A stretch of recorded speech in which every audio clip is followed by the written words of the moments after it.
To publicly thank him for allowing me to manage in the major leagues.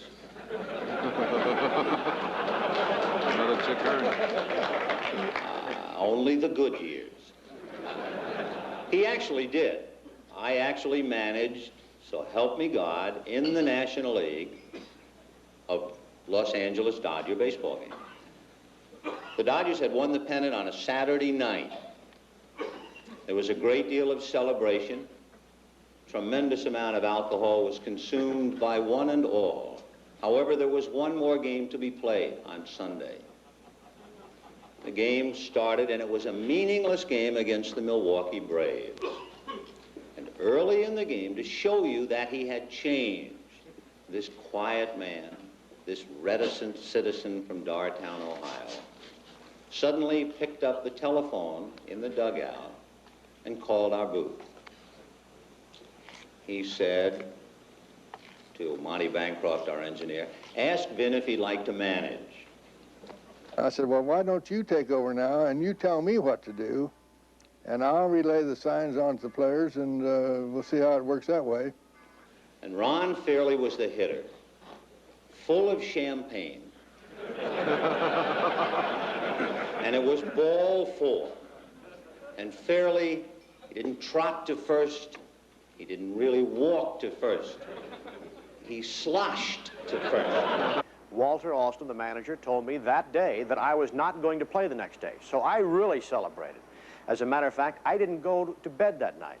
And when I went to the ballpark the next day, I got there very early in the morning. I got there about 8:30, 9 o'clock in the morning. And I knew I was not going to be in the lineup. But then Wes Parker had an upset stomach. And Alston says, you're in the lineup. He got to first base, and I thought, what a marvelous idea.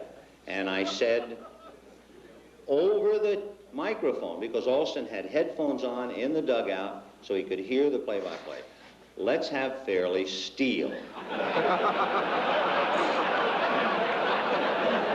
And I said, okay, if you want to. And I put the steal sign on, and I think Fairley was so shocked that he backed off the line, called time, and went over and asked the coach what was going on. Now, unfortunately, it had taken me so long to say, let's have Fairley steal, that the first pitch was made, and Alston said, dummy, you've got to call it quicker than that.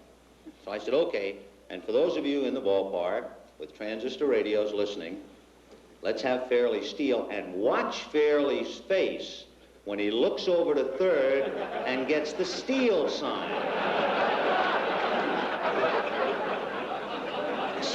Fairley had not stolen a base in several years.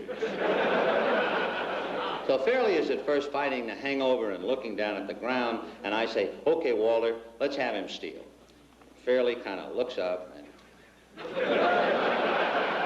At that particular time, I think you could stick a fork in me. I was done. And so, there he goes on the first pitch. Luckily, the pitch was fouled off by the hitter. Fairley got down to second several minutes after the pitch.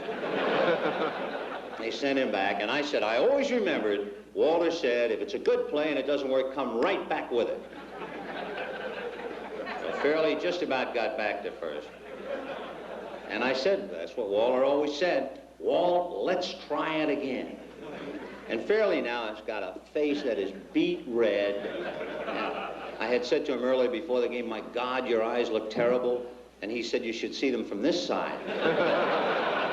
He's standing at first, really ready for the 7th inning retch rather than anything else. And we put the steal on again. And once more, Phil, you know, he's going to go. And he takes off for second base. And would you believe it? The catcher dropped the ball. The catcher for Milwaukee probably had had a little more champagne than Fairley, but he dropped the ball. Fairley slid into second base for his only stolen base of the year. And I'm trying to find a way to get off. And the people are laughing in the stands, and I don't want the Braves to think we're making fun of them or anything like that. And so you naturally then say, okay, Alston, I got you this far, you're on your own.